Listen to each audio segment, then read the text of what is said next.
तो आज हम लोग बात करने वाले हैं कैपिटलिज्म, सोशलिज्म, कम्युनिज्म, पूंजीवाद, समाजवाद, साम्यवाद। तो बेसिकली इन चीज़ों में बहुत से लोगों को बहुत सारी कन्फ्यूज़न रहती है, मतलब कॉन्सेप्ट नहीं क्लियर रहता है कि क्या डिफरेंसेस हैं इन सबों में, ये अलग अलग थ्योरीज जो हैं क्या कहना चाहती हैं एक्चुअल में। तो इन सारी चीज़ों को लेकर के आज हम लोग यहाँ पर क्लियर करने वाले हैं। तो सबसे पहले हम लोग आ जाते हैं कैपिटलिज्म पे। कैपिटलिज्म, इसको हम लोग कहते हैं पूंजीवाद भी। पूंजीवाद, इसमें होता क्या है कि कोई भी स्टेट का जो मेन ओनर है वो, उसके पास जितने भी रिसोर्सेज हैं वो सारी नहीं रहेंगी, ये प्राइवेट ओनरशिप के हाथ में रहेंगी। और मतलब कोई किंग नहीं रहेगा, जनता ही रहेगी और जनता का एक रिप्रेजेंटेटिव रहेगा या फिर मतलब जिसकी कंपनी रहेगी वही उसका ओनर रहेगा। यहाँ पे होता क्या है कि फॉर एग्जांपल अगर सॉरी, तो यहाँ पर फॉर एग्जांपल अगर मैं यहाँ पर समझाऊँ आपको कि किसी ने जैसे कि एक बस खरीदी, बस, तो जो बस है ये किसी ने अगर यहाँ पे अगर एक बस खरीदी, तो अब इस जो बंदा जिसने बस खरीदी है उसके ऊपर ये डिपेंड करता है कि ये बस पब्लिक के लिए यूज़ की जाएगी या फिर ये वो खुद के पर्पस के लिए यूज़ करेगा, ये इसके ऊपर डिपेंड करता है। ये एकदम नहीं सरकार तय कर सकती है, मतलब स्टेट है, स्टेट का ओनर है, वो ये चीज़ इसमें थोड़ा भी इंटरफेयर नहीं कर सकता है कि ये उसका क्या करेंगे। और आज की डेट में जो बड़ी बड़ी कंट्रीज़ हैं, फॉर एग्जांपल अमेरिका, इंग्लैंड, जो महाशक्तियाँ हैं, तो मैक्सिमम जैसे अमेरिका, तो ये लोग कैपिटलिज्म को फॉलो करते हैं। फॉर एग्जांपल यहाँ पे जैसे जेफ ब्रोज हैं और अमेज़ॉन के मालिक, तो ये लोग मतलब ये जो कंट्रीज़ हैं ये कैपिटलिज्म, पूंजीवाद को फॉलो करती है। और इसका जो ओनरशिप होता है ये, तो कुछ चीज़ें देख लेते हैं। तो इसमें होता क्या है कि प्राइवेट ओनरशिप होता है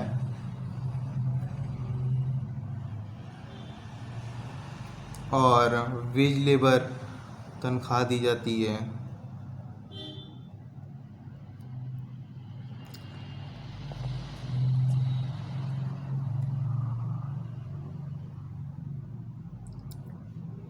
और कंपटीशन भी होता है, दो अलग अलग कंपनीज हैं तो उनमें आपस में कंपटीशन भी रहेगा।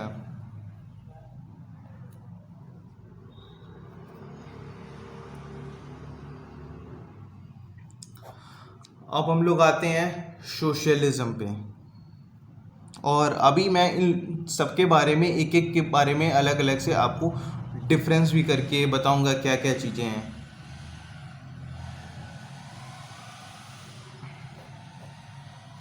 इसको हम लोग कहते हैं समाजवाद।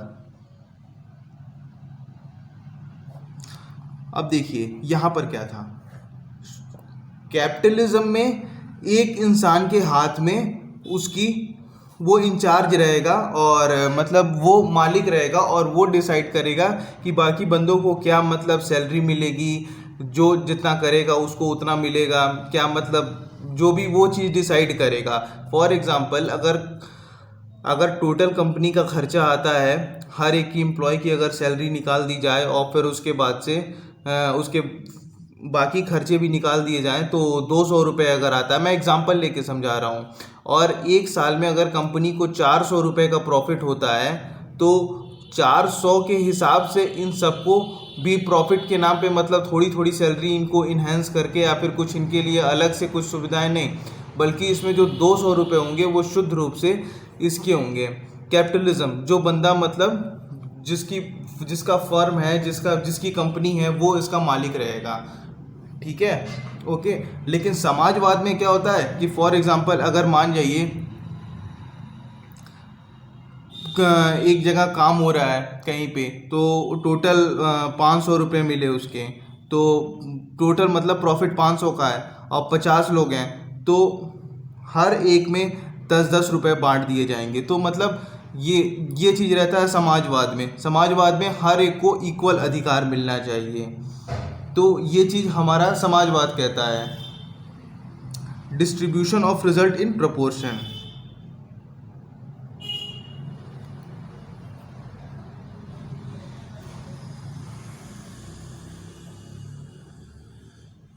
और वो ये भी कहता है कि सबको सामान्य अवसर मिलना चाहिए।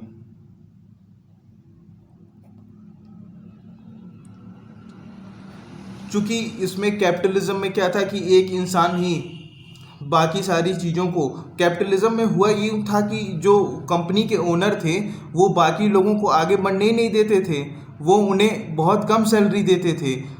बहुत सी जगहों पर तो ये था कि मतलब सैलरी नहीं देते थे, उन्हें वेजेस नहीं देते थे, बदले में उनके खाने पीने की वो जिम्मेदारी लेते थे। तो वो बस उन्हें उस थोड़े हिस्से का उन्हें खाना दे दिया जाता था, अनाज दे दिया जाता था, और बाकी जितना भी उसका प्रॉफिट होता था वो पूंजीपति उठा लेते थे। तो इसलिए ये जो कैपिटलिज्म है, कैपिटलिज्म विचारधारा में थोड़े ये मतभेद थे, जिसकी वजह से ये सोशलिज्म इस थ्योरी का जन्म हुआ। अब इसमें भी क्या था कि फॉर एग्जांपल, अब इसकी भी कुछ डिमेरिट्स थे। तो ये था कि अगर कोई इंसान फॉर एग्जांपल एक कंपनी में कोई 8 घंटे काम कर रहा है, मेहनत कर रहा है, और कोई 2 ही घंटे काम कर रहा है, तो दोनों लोग बराबर तो काम कर नहीं रहे हैं, लेकिन जब कंपनी का प्रॉफिट आएगा तो दोनों लोग में बराबर बांट दिया जाएगा। इसकी वजह से दोनों लोगों में इन्फीरियरिटी वो डेवलप होगी। तो ये इन्फीरियरिटी और बाकी सारी चीज़ें ना डेवलप हों वेजेस मतलब लोगों के अंदर, तो इसीलिए एक नए तरह का टर्म लाया गया जिसे हम लोग कहते हैं कम्युनलिज्म।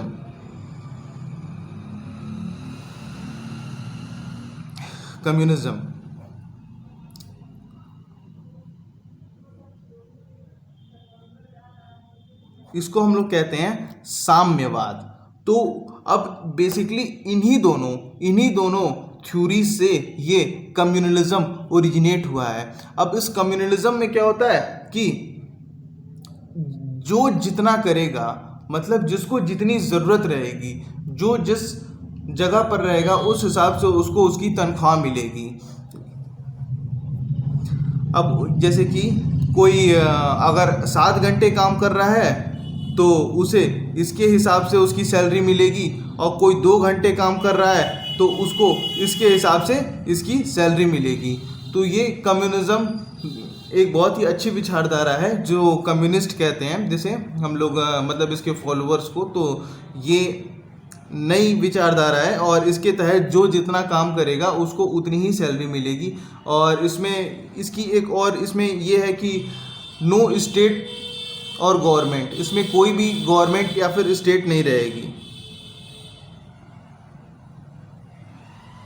मतलब ऊपर से जो भी लीडर रहेगा, मतलब उस स्टेट का, किसी भी स्टेट का, स्टेट कहने का मतलब यहाँ पे कोई कंट्री हो सकती है या फिर एक हिस्सा जहाँ पे लोग एक आइडेंटिटी को फॉलो करते हैं। एक आइडेंटिटी मतलब एक तरह का कल्चर है। तो उस स्टेट में जहाँ पे लोग रह रहे हैं वो लोगों का क्या रहेगा ये सिस्टम कि उसका जो लीडर रहेगा उसका इसमें कोई हस्तक्षेप नहीं रहेगा। लेकिन अब इसमें भी कुछ मतभेद थी लेकर के, तो इन्हीं सारी चीज़ों को लेकर के बाद में बहुत सी और भी विचारधाराएं आई जो अभी चाइना में चल रही है, माओवादी विचारधारा। एक और विचारधारा आई तो वो थोड़ा इम्पोर्टेंट है, आई होप सो, बस 1 मिनट लगेगा, मैं समझा देता हूँ।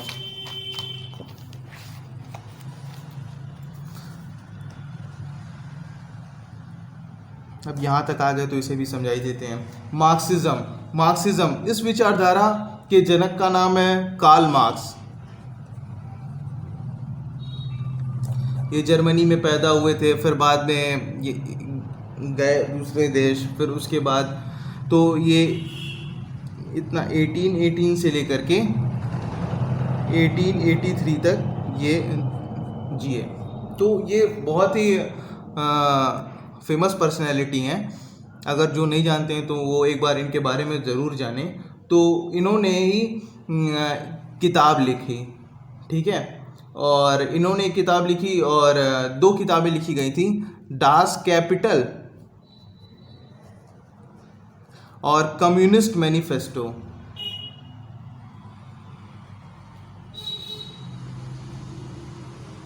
तो ये दो किताबें बहुत ही ज़्यादा इम्पोर्टेंट हैं, ये दोनों नाम आप याद कर लीजिए। ये बेसिकली मैं एग्ज़ाम पॉइंट ऑफ व्यू से बता रहा हूँ, कॉम्पिटिटिव ये कभी भी पूछा जा सकता है। और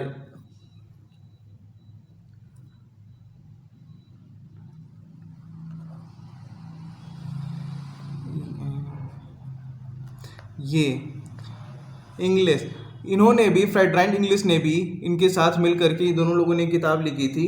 और अब किताब तो इन लोगों ने लिख दी थी, लेकिन किताब को पब्लिश भी कराना था। तो किताब मतलब किताब की बातें जो हमारी आम जिंदगी है उसमें डे टू डे लाइफ में ले आने के लिए दो बड़े इम्पोर्टेंट लोग थे, और उनका नाम भी आप लोग यहाँ पे जान लीजिए, लेनिन एंड